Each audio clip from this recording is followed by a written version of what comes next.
다 함께 찬송가 299장 하나님 사랑은 찬송하심으로 2016년 6월 7일 성령 강림호 제2주 온유교회 주일 예배를 시작하시겠습니다.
이어서 찬송가 184장 불길 같은 주성령 찬송하시겠습니다.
주께서 약속하신 성령을 행복한 유아오니 지금 내려주소서.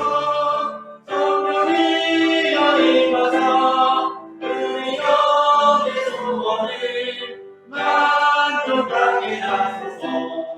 기다리는 우리에게 흘러 충만하게 하소서.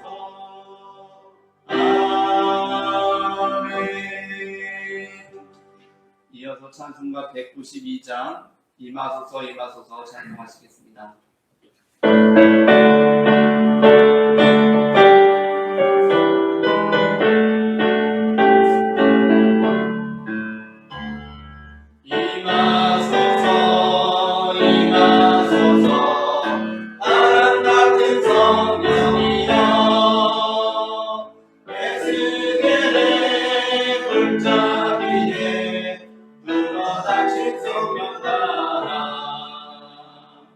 오순절날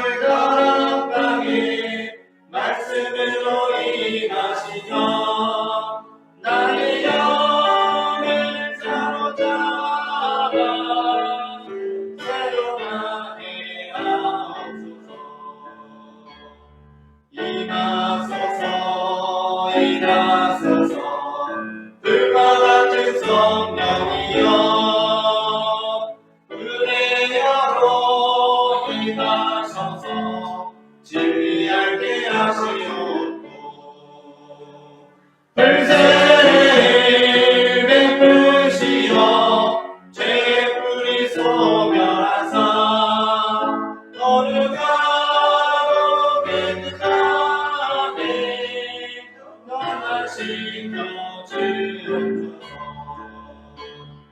임하소서 임하소서 생수 같은 성령이여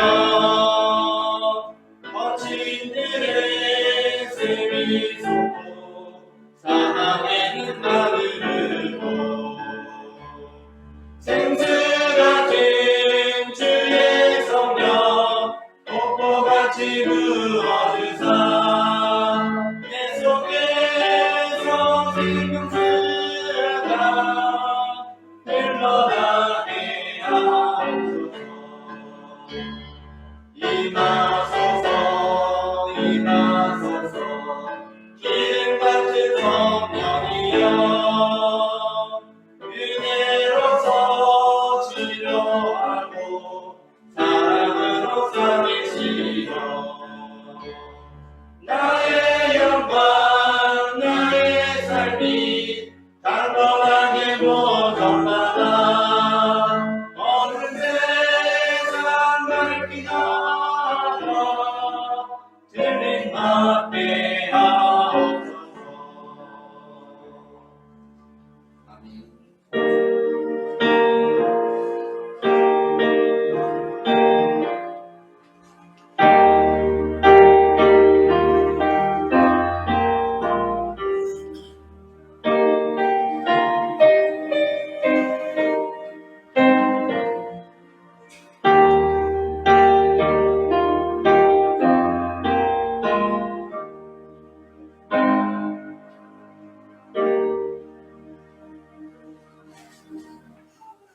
왕이신 나의 하나님이여, 내가 주를 높이고 영원히 주의 이름을 송축하리이다.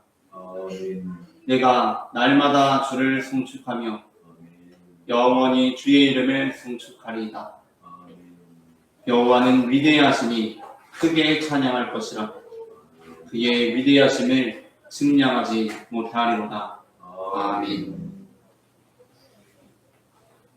어제나 오늘이나 영원토록 변함이 없는 사랑으로 우리를 돌보시는 하나님 아버지, 지난 한 주간을 사는 동안에 저희와 동행하시며 우리의 연약한 손을 잡아주시고 안전하고 평안한 길로 인도하여 주신 은혜에 감사를 드립니다. 주님의 돌보심이 있었기에 한 주간을 견뎠습니다. 주님의 위로가 있었기에 용기를 내어 일어설 수 있었습니다. 그렇게 시마다 때마다 베풀어 주신 은혜만 하여도 말로 표현할 수 없을 정도로 크기만 한데, 오늘은 또한 이렇게 주일을 맞이하여 거룩한 예배의 자리로 불러주시니 더욱 감사합니다. 베푸신 은혜를 간직하고 감사와 감격으로 드리는 우리 예배를 기쁘게 받아 주옵소서. 아멘. 예수님의 이름으로 기원하옵나이다. 아멘.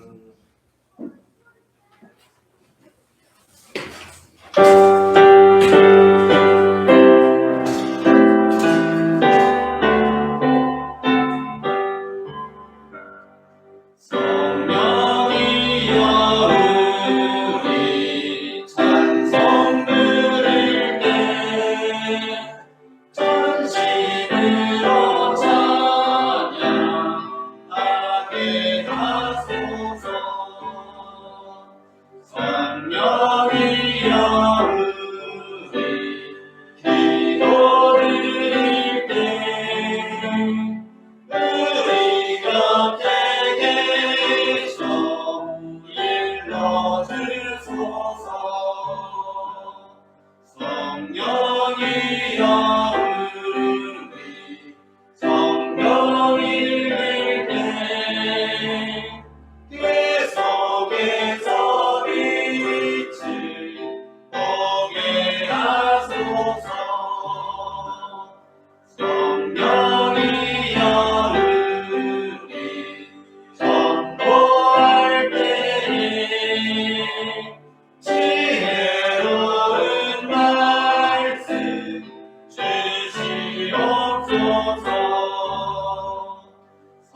성령이여 우리 겸손해져서 주의 주와 같이 되게 하소서. 아멘.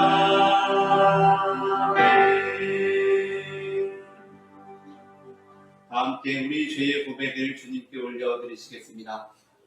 진실한 마음으로 회개하는 성도들을 외면하지 않으시는 하나님 아버지, 그 크신 사랑과 자비를 의지하여 우리의 죄와 허물을 고백합니다. 평안하고 즐거울 때 그것이 하나님의 은혜인 줄 깨닫지 못하고 교만한 말을 하며 자신을 자랑하였습니다. 돌아보니 지나온 자국마다 허물과 어리석은 뿐입니다. 주님, 우리의 죄악을 용서해 주옵소서. 예수님의 이름으로 이 고백의 기도를 드립니다. 아멘. 이 시간 우리의 죄를 사하시는 주님의 용서의 말씀을 받으시겠습니다. 이러므로 내가 네게 말하노니 그의 많은 죄가 사하여졌도다. 이는 그의 사랑함이 많음이라. 아멘. 다 함께 교독문 2번 시편 2편 교독하시겠습니다. 어찌하여 이방 나라들이 분노하며 민족들이 헛된 일을 꾸미는가? 세상의 군왕들이 나서며 하늘을 서럽게 하여 여호와와 그의 기름 부음 받은 자를 대적하며 우리가 그의 낸 것을 끊고 그의 결과를 벗어버리자 하는도다. 하늘에 계신 이가 웃으시며 주께서 그들을 이루시리로다. 그때에 분을 바라며 진노하사 그들을 놀라게 하여 이르시기를 내가 나의 왕을 내 거룩한 산 시온에 세웠다 하시리로다. 내가 여호와의 명령을 전하노라. 여호와께서 내게 이르시되 너는 내 아들이야. 오늘 내가 너를 낳았도다.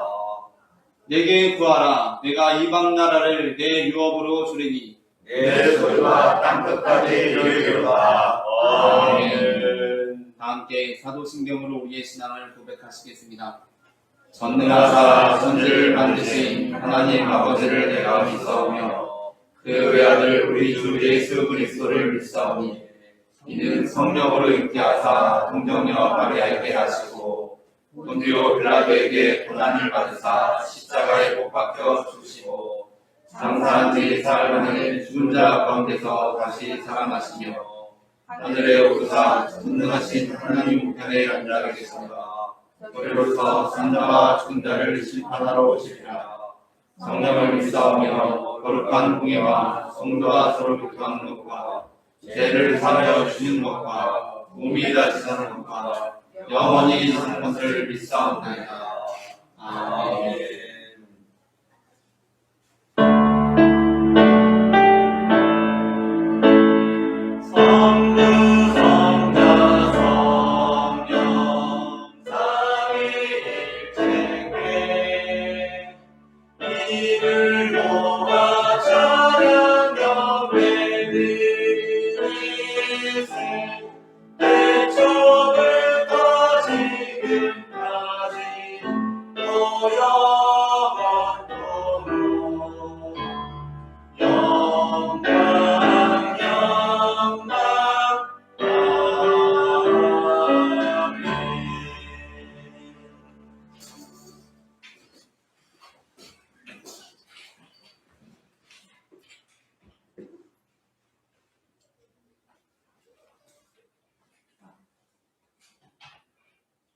만유의 주, 만왕의 왕, 창조주 하나님 우리 아버지시여, 세계 만물을 아름답게 지으신 하나님께서 우리 인간을 주의 형상대로 지으시되 이 세상에 태어나기 만세전부터 우리를 하나님의 자녀로 택하시고 복주심을 감사 찬양 드립니다. 아멘. 사랑과 은혜가 풍성하신 구원의 하나님이시여, 그러나 인간은 하나님을 기쁘시게 하는 삶을 살지 못하고 마귀의 속임에 빠져 하나님을 떠나 죄에 떨어져 버렸습니다.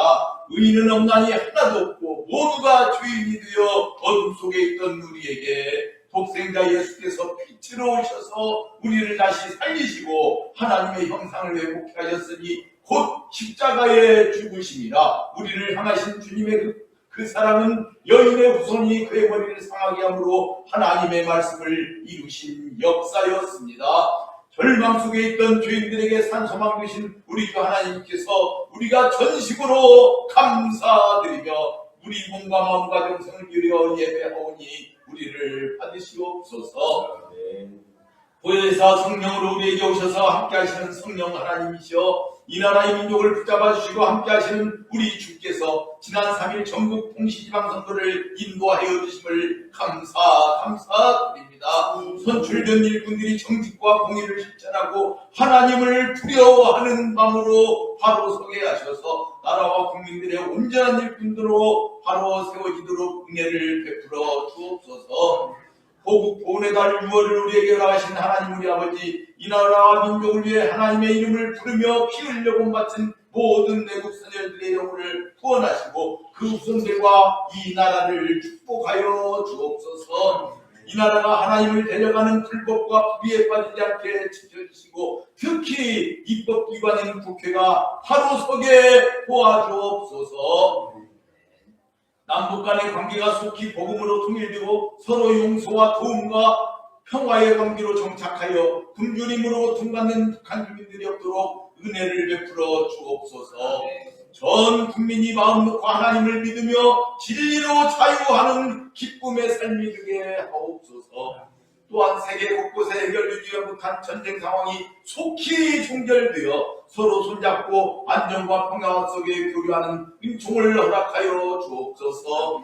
여기 온유교회를 통해 기쁨 받으시는 하나님 우리 아버지, 예수님께서 태어나신 마국간 같은 작은 교회이지만 여기 생명의 말씀이 있고 주님을 증거하는 우리들의 삶이 있나이다. 모세에게 말씀하셨던 하나님께서 세우신 목사님을 함께 하셔서 성령 충만케 하시고 허락하신 양들을 치고 먹이는데 조금도 부족함이 없게 하옵소서. 120 정도 12선교사를 섬기는 비전이 수년 내에 속히 이루어지는 역사를 허락하옵소서. 온유교회를 통해 많은 영혼 구원의 역사가 나타나게 인도하여 주옵소서. 이 모든 말씀을 우리를 주의 제자 삼으시고 사도행전 29장을 이어쓰게 하시는 예수 그리스도 이름으로 기도하옵나이다. 아멘.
오늘 우리가 다 함께 나눌 말씀은 사도행전 1장 26절 말씀입니다.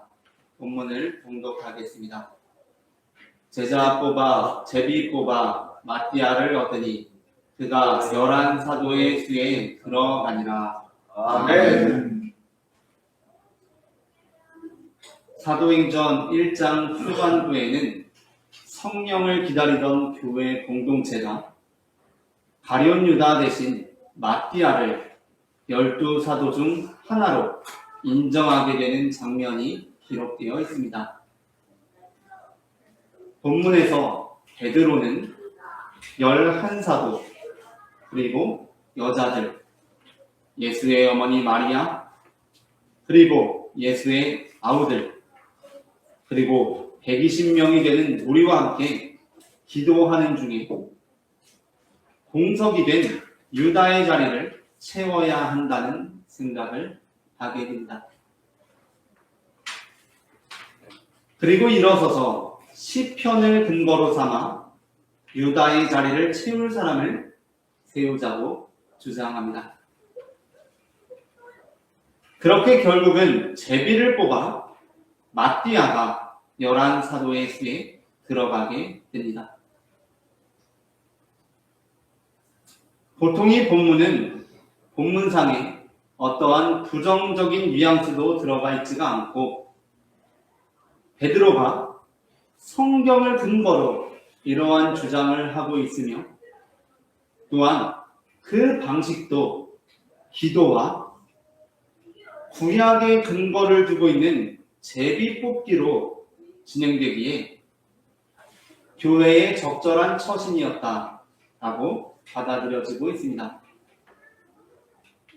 그러나 다른 한편에서는 몇 가지 이유들을 근거로 본문은 초기 교회 공동체의 적절한 처신을 우리에게 보여주고 있는 것이 아니라 초기 교회가 여전히 예수님의 기대와는 얼마나 동떨어져 있던 공동체였는지를 나타내는 본문이라고 주장하기도 합니다. 그 이유들은 이렇습니다. 먼저 첫째, 예수님께서는 사도들에게 가룟 유다와 관련하여 가룟 유다는 나를 배신할 것이니 그의 자리를 다른 사람으로 채우라고 말씀하신 적이 없다는 것입니다. 오히려 예수님께서는 요한복음에서 제자들에게 가룟 유다를 끝까지 사랑할 것을 말씀하셨습니다. 요한복음 13장 10절부터 15절을 교독하시겠습니다. 예수께서 이르시되 이미 목욕한 자는 발밖에 씻을 필요가 없느니라. 온몸이 깨끗하니라. 너희가 깨끗하나 다는 아니니라 하시니 이는 너희를 별거야 너희니 하시니라. 그러므로 다는 깨끗하지 아니하다 하시니라. 그들의 발을 씻으신 후에 옷을 입으시고 다시 앉아 그들에게 이르시되 내가 너희에게 행한 것을 너희가 아느냐? 너희가 나를 선생이라 부르라 하니 너희 말이 하리가 내가 바로 하다. 내가 주와 또는 선생이 되어 너희 발을 씻었으니 너희도 서로 발을 씻어주는 것이 옳으니라. 내가 너희에게 행한 바 아니 너희도 행하여 오늘 보였노라. 아멘. 예수님께서 제자 베드로의 발을 씻기신 것은 무슨 의미입니까? 너희가 지금 내가 하는 이 행동을 깨닫느냐 아느냐 라고 물으셨을 때 단순히 발을 씻기신 행동이 아닌 그 행동에 담긴 저의가 무엇입니까?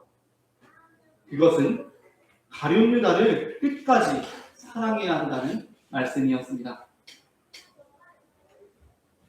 다음으로 둘째, 사도행전 1장 후반의 본문이 초기 교회 공동체의 적절한 처신을 우리에게 보여주고 있는 것이 아니라 초기 교회가 여전히 예수님의 기대와는 얼마나 동떨어져 있는 공동체였는지를 나타내는 본문이라고 주장하는 편에서는 이 사도행전 1장 후반에 마띠아가 제비뽑기로 뽑힌 이후에 마띠아의 행적에 대해서 사도행전이 침묵하고 있다는 것에 주목합니다. 물론 사도행전에는 모든 사도들의 행적이 다 기록되어 있는 것은 아닙니다.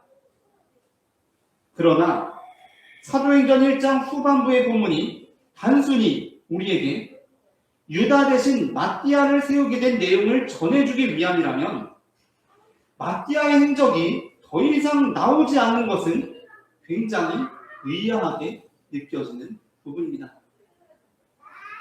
사도행전에서 사도 바울의 회심이 기록되어 있는 이유가 무엇입니까? 그 이유는 그 이후에 사도 바울이 초기 교회 가운데 굉장한 활약을 하는 자로 등장하기 때문입니다. 그러한 면에서 대비되는 마띠아의 행적은 조금 다릅니다. 마띠아는 분명 11사도 중 하나로 꼽힙니다.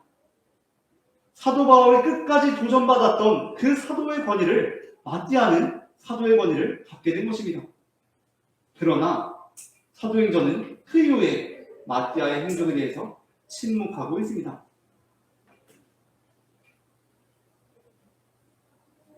그러므로 사도행전 1장 후반부의 본문이 단순히 우리에게 유다 대신 마띠아를 세우게 된 내용을 전해주기 위한 것이라면 마띠아의 행적이 더 이상 나오지 않는 것은 의아하게 느껴진다는 것입니다. 오히려 사도행전에서는 그 마띠아가 아닌 바울이 또 다른 의미의 사도로서 마치 가룟 유다와 같던 핍박자요, 박해자요, 배신자였던 그 가룟 유다와 같던 바울이 사도 중 한 사람으로 등장하게 되는 것입니다. 그렇다고 할 때 우리는 이 본문이 우리에게 전하고자 하는 메시지는 단순히 마띠아가 사도로 세워진 것이 아니라 또 다른 것이 있는 것은 아닐까 생각해 보아야 한다는 것입니다. 마지막으로 셋째, 본문은 교회가 마띠아를 사도로 세움에 있어서 기도도 했지만 최종적으로는 마지막에 제비를 뽑았다라고 말씀하고 있습니다. 물론 제비를 뽑은 것은 구약의 근거를 둔 처신이었습니다.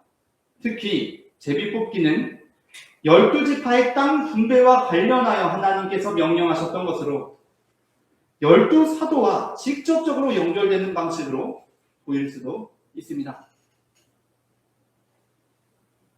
그러나 우리는 예수님께서 12사도를 부르실 때 제비를 뽑지 않으셨다는 것을 기억해야 합니다.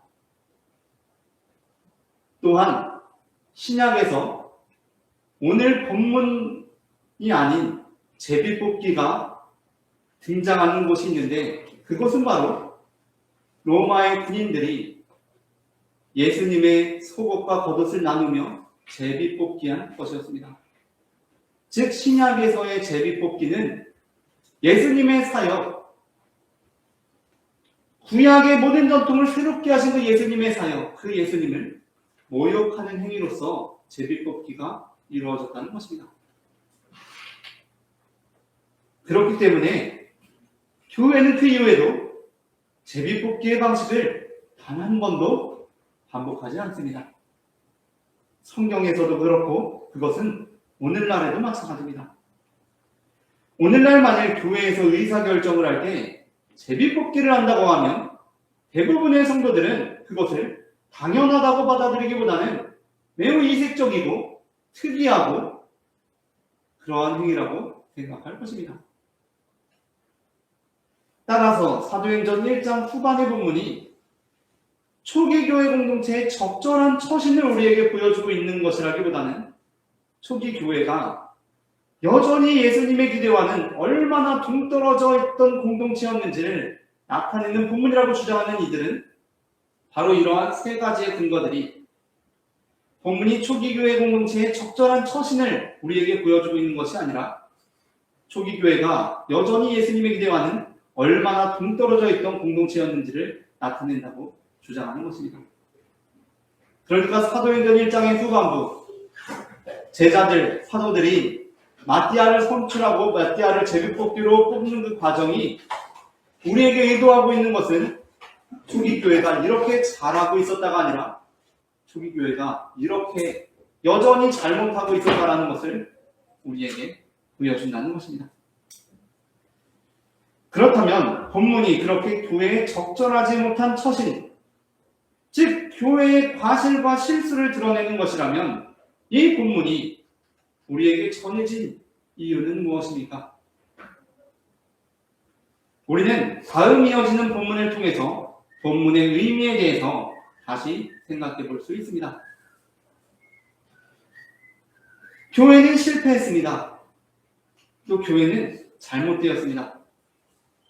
교회는 가룟 유다를 대신할 사도를 세울 필요가 없는데도 불구하고 세웠으며 그 가운데 여전히 예수님께서 새롭게 하신 구약의 제도들을 거리낌없이 답습하고 있었습니다. 그런데 그럼에도 불구하고 그 이후에 벌어진 일이 무엇입니까? 사도행전 2장 1절부터 4절을 교독하시겠습니다. 오순절 날이 이름에 그들이 다 같이 한 곳에 모였더니 우연히 아들과 간발하면 저리가 있어 이리 앉는 집에 들어가며 마치 불의 혀처럼 갈라지는 것들이 그들에게 보여 각 사람 위에 하나씩 임하여 있더니 그들이 다 성령의 충만함을 받고 성령 받으려 되었습니다. 발을 넘어들어 다니기를 시작하니라. 아멘. 우리는 때로 하나님의 능력을 경험하면서 그 가운데 우리도 마땅히 잘하는 것들이 있기에 우리가 하나님의 능력을 경험한 것이라고 생각할 때가 있습니다. 사도행전 본문을 따르자면 우리가 모였고 우리의 마음이 하나가 되었고 또 우리가 기도도 했고 말씀도 받고 그렇게 했더니 성령이 임했다는 식입니다. 하지만 그것은 본문의 의도를 벗어난 것입니다. 본문이 우리에게 전하고자 하는 것은 우리가 이렇게 잘했더니 성령님께서 임재하시더라 라는 것이 아닙니다. 간혹 우리가 어떠한 간증을 듣다가 참 은혜를 받을 때도 많이 있지만 가끔 간증을 듣다가 불편함을 느끼게 되는 경우들이 있습니다. 그 경우들이 어떠한 경우입니까? 그 간증 가운데 여러분 내가 이렇게 잘했더니 이렇게 잘 됩니다 라는 간증을 듣게 될 때입니다. 우리가 사도행전 1장 후반부를 교회의 모범적인 모습이라고 볼 때 우리는 이후에 성령님이 임하신 것을 교회가 이렇게 잘했더니 성령님이 임했다고 생각할 수 있습니다. 그러니까 우리는 사도행전 1장 후반부의 교회처럼 모여야 하고 마음을 같이 해야 하고 말씀도 보아야 하고 기도에 힘을 쓰면 성령님은 오신다는 것입니다. 그러나 사도행전 2장이 교회의 모범적인 모습이 아니라 교회의 부족한 모습, 교회의 실체, 교회의 과실이라고 읽게 될 때 우리는 이후에 성령이 임한 사건을 새롭게 보게 됩니다. 그러니까 본문은 교회가 이렇게 잘했더니 성령님이 임하셨다는 것을 보여주지 않는다는 것입니다. 물론 교회도 잘한 것이 있습니다. 함께 모인 것은 잘한 일입니다. 마음을 같이 한 것도 잘한 일입니다. 기도하는 것도 잘한 일입니다. 성경을 해석하려고 한 것도 잘한 일입니다. 우리는 그것을 본받아야 합니다. 그런데 중요한 것은 그렇게 잘해서 성령이 임한 것은 아니라는 것입니다. 그렇다면 성령님이 임한 것은 어떻게 성령님이 임한 것입니까? 교회가 이렇게 잘못하고 있는데도 불구하고 성령님께서 임하셨다는 것입니다. 이것이 바로 초대교회의 신앙 고백이었고 사도행전의 신앙 고백이었고 누가복음과 사도행전을 기록하고 있는 누가의 신앙 고백이었습니다. 우리는 이렇게 여전히 잘못하고 있었다. 그런데 하나님의 때가 되니 하나님께서 약속하신 성령님께서 어김없이 우리에게 임하여 주셨다라는 것입니다. 초대교회는 우리에게 2000년 이후에 살고 있는 우리에게 우리가 이렇게 잘했더니 성령님께서 임했다 라고 전해주지 않습니다. 초대교회는 우리도 이렇게 잘못하고 있었다. 우리는 예수님께서 가룟 유다를 끝까지 사랑하라고 하셨는데 우리는 그를 배신자 취급하고 있었다.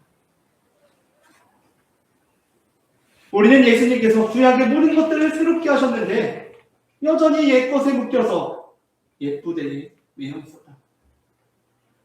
우리는 그렇게 여전히 형편없는 존재들이라서 부활하신 예수님께서 40일 동안 하나님 나라에 대해서 알려주셨지만 그럼에도 불구하고 아무것도 배우지 못한 자들처럼 여전히 주께서 이스라엘 나라를 회복하심이 이때입니까? 라고 질문하고 있던 사람들이었다. 그런데 그래서 어떻게 된 것입니까? 그래서 예수님께서는 40일 동안 그렇게 가르쳤는데도 고작 하는 질문이 그것이냐? 라고 사도들을 버리신 것이 아니라 너희가 공동체를 이루고 나서도 고작 하는 것이 이것이냐? 라고 그들을 포기하신 것이 아니라 예수님께서 그들을 떠나신 것이 아니라 그럼에도 불구하고 예수님께서는 그들에게 우리에게 약속하신 성령님을 보내주셨다는 것입니다. 아멘. 오늘 우리의 신앙 고백은 어떻습니까? 내가 이렇게 잘했더니 하나님께서 잘되게 해주셨고, 내가 이렇게 잘했더니 복을 주셨고, 내가 이렇게 잘했더니 은혜를 베푸셨고, 내가 이렇게 잘했더니 성령님이 오신 것입니까? 아닙니다. 물론 잘한 일들도 있을 것입니다. 그러나 우리의 신앙 고백은 그것이 아니라는 것입니다. 우리의 신앙 고백은 내가 이렇게 잘못했는데도 하나님께서 내게 임하셨고, 내가 이렇게 실수가 많은데도 하나님께서 나를 들어주셨고, 내가 이렇게 못난 존재인데도 주님께서 나와 함께 하셨다는 것입니다. 로마서 4장 3절에서 바울은 아브라함의 믿음을 강조합니다. 그러니까 아브라함은 믿음으로 의롭게 되었다는 것입니다. 1절부터 3절을 교독하시겠습니다. 그런즉 육신으로 우리 조상인 아브라함이 무엇을 얻었다 하리요? 만일 아브라함이 이로써 의롭다하심을 받았으면 하나님의 소식이니와 하나님 앞에서는 없느니라. 함께 읽겠습니다. 성경이 무엇을 말하느냐? 아브라함이 하나님을 믿음에 그것이 그에게 의로 얻어진 바 되었느니라. 아멘. 그러니까 어떤 사람들은 정말 우리가 이 믿는 게 중요하다고 합니다. 우리가 믿으면 그 믿음을 하나님께서 의로 여기신다고 합니다. 물론 맞습니다. 그러나 본문이 의미하는 것은 그 우리의 믿음 그 자체, 우리가 믿는 것, 그것이 중요하다는 것이 아닙니다. 본문이 강조하는 것은 우리의 믿음이 아니라 그 믿음이 담아내야 하는 하나님의 은혜입니다. 이어지는 4절부터 8절을 교독하시겠습니다. 일하는 자에게는 그 값이 은혜로 여겨지지 아니하고 보수로 여겨지거니와 일을 아니할지라도 경건하지 않은 자들을 구하시는 일을 자에게 그의 믿음을 의로 여기시나니 일한 것이 없이 하나님께 의로 여기심을 받는 사람의 복에 대하여 다윗이 말한 바 이렇게 사랑을 받고 그가 바라여짐을 받는 사람을 복이고 함께 읽습니다. 주께서 그 죄를 인정하지 아니하실 사람은 복이 있도다. 아멘. 본문을 더 이해하기 쉽게 읽는다면 일한다라는 것을 잘한다라는 것으로 바꿔 읽으면 좀 더 그 의미가 선명하게 다가옵니다. 잘하는 자, 잘하고 있는 자에게는 그 삭시 은혜로 여겨지지 않고 보수, 마땅한 대가로 여겨지거니와 잘하지 못할지라도 잘하지 못하는 자를 의롭다고 하시느니 바로 그 하나님을 믿는 자에게는 바로 그 믿음, 그러니까 잘하지 못하는 자를 의롭다고 여기시는 하나님을 믿는 그 믿음을 의로 여기시나니 잘하는 것이 없이 하나님께 의로 여기심을 받는 사람의 복에 대하여 다윗이 말한 바 불법이 사함을 받고 죄가 가리어짐을 받는 사람들은 복이 있고 주께서 그 죄를 인정하지 아니하실 사람은 복이 있도다. 아멘. 다윗은 잘 믿은 사람들은 복이 있다고 하지 않았습니다. 주께서 그 안에서 믿음을 발견한 사람들은 복이 있다고 하지도 않았습니다. 그렇다면 다윗은 어떻게 말씀했습니까? 불법이 사함을 받고 죄가 가리어짐을 받는 사람들은 복이 있고 주께서 그 죄를 인정하지 아니하실 사람은 복이 있도다 라고 말씀합니다. 그러니까 불법이 없는 것이 아닙니다. 죄가 없는 것이 아닙니다. 하나님께서 그 불법에도 불구하고 그 불법을 사하여 주셨고 그 죄를 가려주셨고 그 죄를 인정하지 않으신 것입니다. 죄가 이렇게 많은데 이 교회에 성령이 임해도 됩니까? 라고 사탄이 그것을 논박할 때 하나님께서는 그 죄를 성령이 임하지 못할 죄로 인정하지 않으신다는 것입니다. 그건 인정이 안 돼. 성령이 임할 거야 라고 말씀하신다는 것입니다. 그리고 바울은 아브라함과 관련된 믿음에 대하여 논하면서 바로 이 다윗의 시편을 인용합니다. 이것이 의미하는 것이 무엇입니까? 바울 역시 그가 전하고자 하는 것은 우리의 믿음이 얼마나 중요한가가 아니라 그 믿음이 담아내야 하는 하나님의 은혜가 얼마나 중요한가이며 우리의 믿음이란 바로 우리의 믿음이 중요하다고 믿는 그 믿음이 아니라 하나님의 은혜가 중요하다고 믿는 바로 그 믿음이라는 것입니다. 이는 창세기 본문을 통해 더욱 분명해집니다. 아브라함이 하나님께 의롭다 여김을 받는 것은 창세기 15장 6절에 나옵니다. 그런데 그 다음 이어지는 내용이 무엇입니까? 아브라함이 믿음으로 의롭다함을 받았습니다. 그러면 아브라함의 좋은 믿음이 나와야 하는 것 아닙니까? 정말 아브라함의 좋은 믿음이 그 다음에 나와야 하는 것 아닙니까? 그런데 그렇지 않습니다. 바로 다음 16장에서 이어지는 본문이 아브라함의 믿음 없음에 관한 내용입니다. 그 다음 이어지는 16장은 아브라함이 하나님을 온전히 신뢰하지 못하고 하갈을 통해 이스마엘을 얻게 되는 장면을 기록하고 있습니다.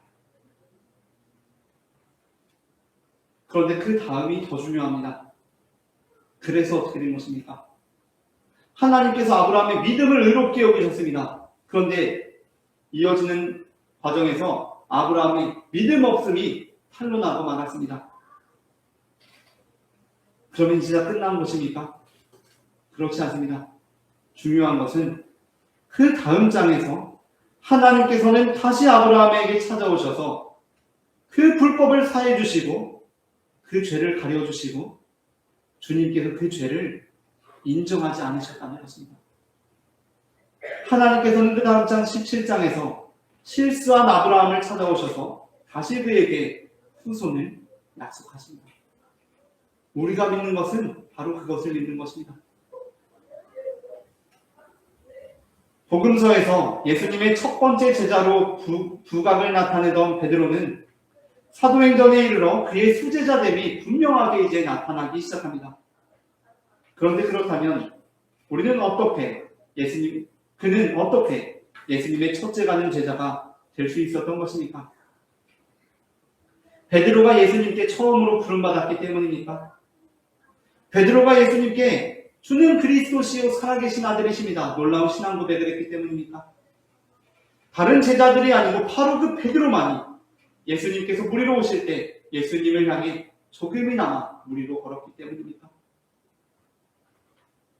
바로 그 베드로만이 예수님의 십자가 고난 앞에서 예수님을 부인하긴 했지만 그럼에도 불구하고 그렇게 멀리서나마 예수님을 끝까지 따랐기 때문입니까? 물론 그렇습니다. 베드로는 그렇게 대단한 사람이었습니다. 우리는 그것을 폄하해서는 안 됩니다.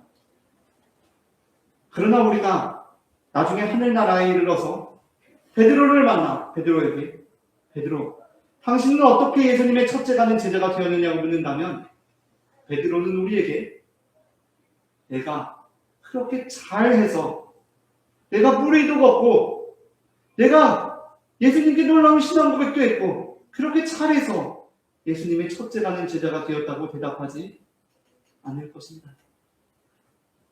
오히려 베드로는 이렇게 대답할 것입니다. 베드로, 당신은 어떻게 예수님의 첫째가는 제자가 되었습니까? 저는 잘한 것이 하나도 없습니다. 저는 잘못성입니다. 아시다시피 저는 예수님을 부인했던 사람입니다. 그런데 그렇게 예수님을 부인하고 디베랴 호수에서 물고기를 잡고 있을 때 예수님께서는 다시 제게 찾아오셨습니다. 그리고 예수님께서는 저에게 물으셨죠. 요한의 아들 시몬아, 네가 이 사람들보다 나를 더 사랑하느냐? 요한의 아들 시몬아, 네가 이 사람들보다 나를 더 사랑하느냐? 요한의 아들 시몬아, 네가 이 사람들보다 나를 더 사랑하느냐? 그렇게 예수님께서는 제 죄를 덮어주셨습니다. 제 잘못을 가려주셨습니다. 그러니까 저는 너무나 의로워서, 제가 너무 대단해서, 제가 잘하고 있어서 예수님의 첫째가는 제자가 된 것이 아니라 저는 너무나 큰 죄인임에도 불구하고 예수님께서 저를 그럼에도 불구하고 첫째가는 사도로 삼아주신 것입니다. 오늘 우리의 삶 역시 마찬가지입니다. 우리는 때로 사도행전 1장의 후반부를 읽으면서 초대교회가 이렇게 잘했더니 성령님께서 임하시는구나 라고 오해하는 것처럼 우리 스스로의 삶에 대해서도 오해하곤 합니다. 우리가 이렇게 잘했더니 하나님께서 복을 주셨구나 라고 합니다. 그런데 정말 그렇습니까? 아닙니다. 초대교회 가운데 성령님이 임하신 것은 그들이 그렇게 잘해서 성령님께서 임하신 것이 아닙니다. 그들이 여전히 무지몽매한데도 불구하고 하나님께서 은혜로 그럼에도 불구하고 그들에게 성령을 부어주신 것입니다. 우리의 삶 역시 마찬가지입니다. 우리가 잘해서, 우리가 너무나 잘하고 있어서 오늘도 하나님의 복과 은혜가 우리에게 임하고 있는 것이 아닙니다. 우리는 잘못한 것이 참 많은데 그럼에도 불구하고 하나님께서 우리의 불법을 사해 주시고 우리의 죄를 덮어주셔서 우리가 주님의 복을 누리고 있는 것입니다. 아멘. 그 은혜에 감사하며 그 은혜를 기억하며 살아가는 우리 모두가 되기를 소망합니다. 아멘. 함께 기도하시겠습니다.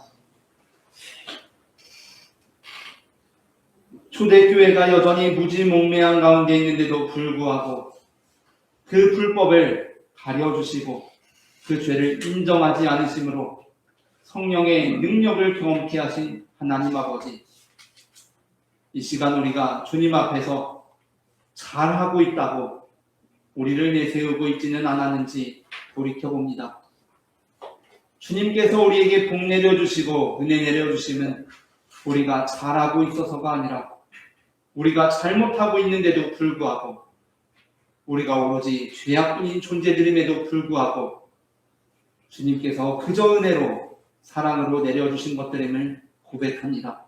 아멘. 우리가 그 은혜를 잊지 않고 살아갈 수 있도록 도와주시옵소서. 아멘. 사랑의 주 예수 그리스도의 이름으로 기도합니다. 아멘. 다 함께 찬송가 274장 찬송하시면서 봉헌하시겠습니다.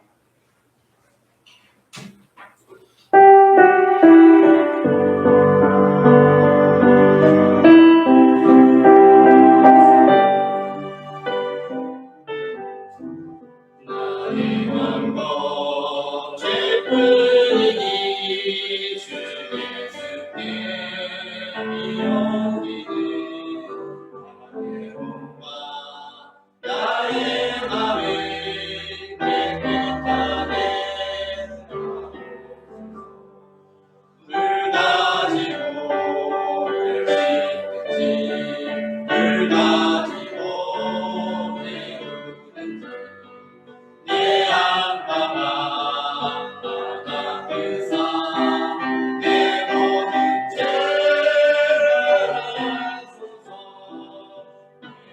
내 모든 날 뜨시니 참 믿음으로 나온다. 나도 원하오니 정결한 나 불 가지고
사랑의 주님 은혜를 감사합니다. 지난 한 주간도 우리의 삶에 주님의 선한 목자가 되셔서 인도해 주심으로 우리가 이렇게 주님 앞에 나와 예배할 수 있음을 고백합니다.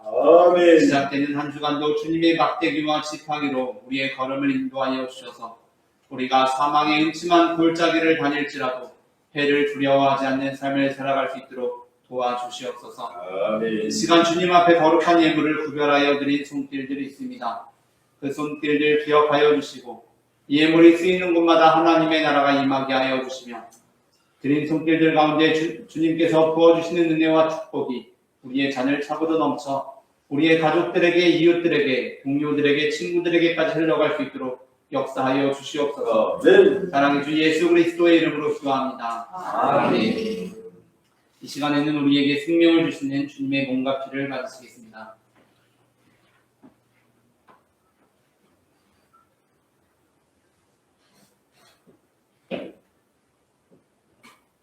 이것은 주님의 몸, 이것은 주님의 피, 이것을 먹고 마셔 주님의 생명 얻네. 이 떡을 받습니다. 이 떡을 받습니다. 주님을 사랑해요. 십자가 기억하리.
하시겠습니다. 우리를 위해 생명을 주시는 하나님 아버지, 이 거룩한 신비에 감사드리오며 성령의 능력 안에서 새 사람이 되어 하늘나라가 이 땅 위에 임할 때까지 그리스도의 증인으로 살게 하여 주옵소서. 우리 주 예수 그리스도의 이름으로 기도합니다. 아멘. 다 함께 평화의 인사 나누시겠습니다. 주님의 평화가 함께 하시기 바랍니다. 주님의 주님의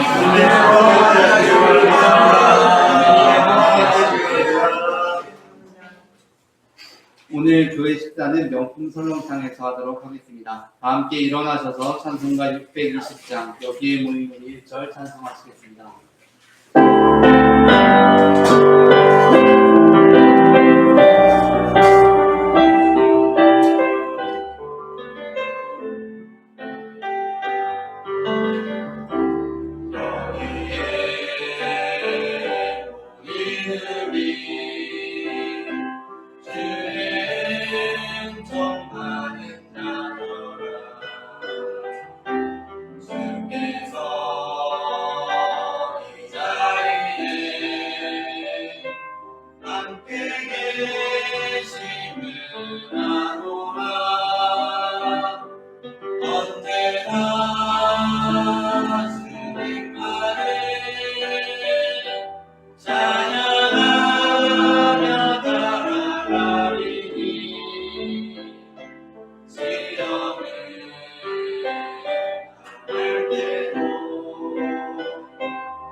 예수께서 이르시되 너희는 가서 모든 민족을 제자로 삼아 아버지와 아들과 성령의 이름으로 세례를 베풀고 내가 너희에게 분부한 모든 것을 가르쳐 지키게 하라. 볼지어다 내가 세상 끝날까지 너희와 항상 함께 있으리라. 아멘.